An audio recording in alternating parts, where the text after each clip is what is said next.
जय श्री राम जी की। आज मैं आप लोगों के सामने एक बहुत बड़े डॉक्टर की चर्चा कर रही हूँ। उनसे बड़ा डॉक्टर कोई हो ही नहीं सकता है। वो विश्व के महान चिकित्सक हैं। आपको सुनकर के बहुत हर्षित हो जाना चाहिए कि हम एक बहुत बड़े डॉक्टर से यानी विश्व के सबसे बड़े डॉक्टर से मिलने चल रहे हैं और अब हम निश्चित रूप से पूरी तरह से स्वस्थ ही हो जाएंगे। ऐसा विश्वास करके ही आप यह वीडियो सुनिए। तो देखिए, उन डॉक्टर का नाम है आहार चिकित्सक। आहार चिकित्सा के बारे में एक बड़ी ही महत्वपूर्ण बात कही जाती है कि यदि हम आहार चिकित्सा को अपनाते हैं यानी अपने आहार को, अपने खान पान को सही रखते हैं तो हमें किसी प्रकार की दवा की ज़रूरत नहीं है। और यदि हमारा खान पान नहीं सही है तो हमें कोई भी दवा लाभ नहीं पहुंचा सकती है। उस स्थिति में भी फिर हमें किसी दवा की ज़रूरत ही नहीं है, क्योंकि वो दवा हमें लाभ ही नहीं पहुंचाएगी। तो आइए हम लोग देखते हैं एक सबसे बड़े डॉक्टर के बारे में जानते हैं। देखिए, होता क्या है कि हम लोग किसी न किसी के बताए अनुसार ही तो डॉक्टर का परिचय जानते हैं। तो आज मैं भी तो आप लोगों को एक डॉक्टर का परिचय बता रही हूँ, और वे डॉक्टर जो कि विश्व के सबसे महान डॉक्टरों में से आते हैं। तो क्यों ना इनकी सहायता से हम अपने आप को पूरी तरह से स्वस्थ करें। होता क्या है, हम लोगों की मानसिकता ऐसी हो गई है कि जो चीज़ हमको आसानी से मिल जाती है उस पर हमें विश्वास ही नहीं होता है। कोई यदि आकर के हमसे बताए कि दिल्ली में फला डॉक्टर हैं, 5,000 रुपये फीस लेते हैं भाई, लेकिन बहुत बढ़िया इलाज करते हैं, 15 दिन की दवा 10,000 की देते हैं। अब मेरा मन मचल उठता है कि मैं ऐसे डॉक्टर से मिलूं और अपना इलाज करवाऊं। जल्दी से जल्दी हम उन डॉक्टर के पास पहुंच भी जाते हैं, दवा भी मिल जाती है। एक बार अच्छा लगता है ज़रूर, लेकिन ये सारी दवाइयाँ हमको बहुत दिनों तक नहीं लाभ पहुंचा पाती हैं।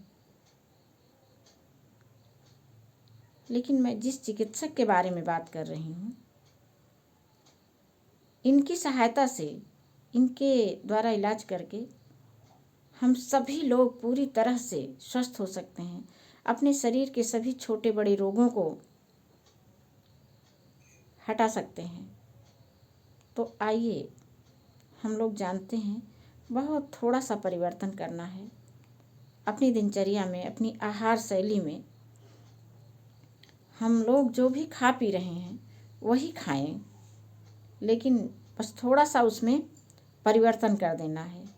जैसे चाय की जगह गुनगुना पानी लेते हैं, नाश्ते में हम कुछ अंकुरित अनाज, वह चना, मूंग, गेहूँ, मेथी। अब इसमें से कुछ अनाजों के बारे में सुनकर के आप लोगों को भले आश्चर्य लग रहा होगा कि अरे हाँ, ये गेहूँ तो कौन सा अंकुरित करके खाने की चीज़ है, या मेथी कैसे खाएंगे, ये तो बहुत कड़वाएगी। कुछ भी नहीं कड़वाएगा। जब आपके अंदर दृढ़ इच्छा शक्ति हो जाएगी अपने आप को स्वस्थ करने की, तो सभी आपके लिए अमृत बन जाएंगे और आप पूरी तरह से स्वस्थ हो जाएंगे निश्चित रूप से। तो आप चाय को हटाइए, अपने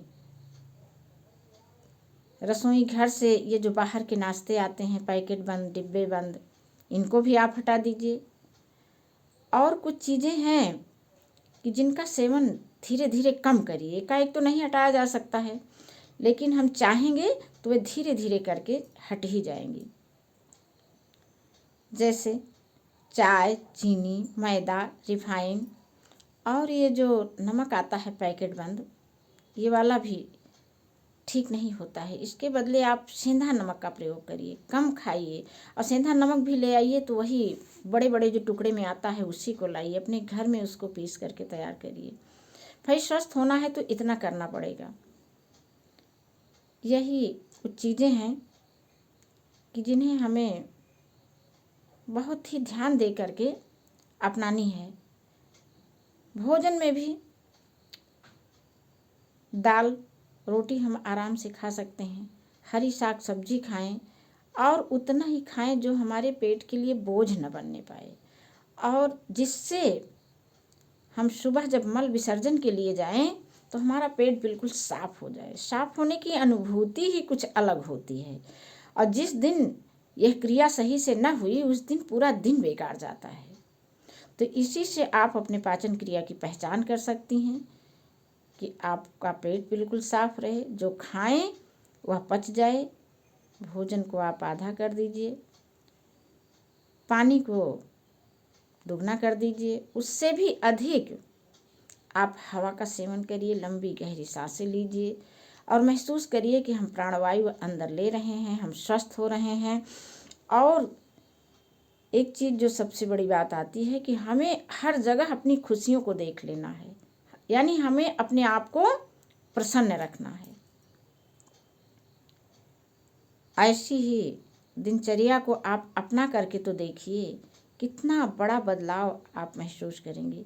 वास्तव में यदि आप स्वस्थ होना चाहती हैं तो, और नहीं तो फिर ऐसे चक्कर लगाते रहिए, दवाइयाँ खाते रहिए, हाय हाय भी हम लोग करते रहेंगे, फिर ये कुछ सही होने वाला नहीं है।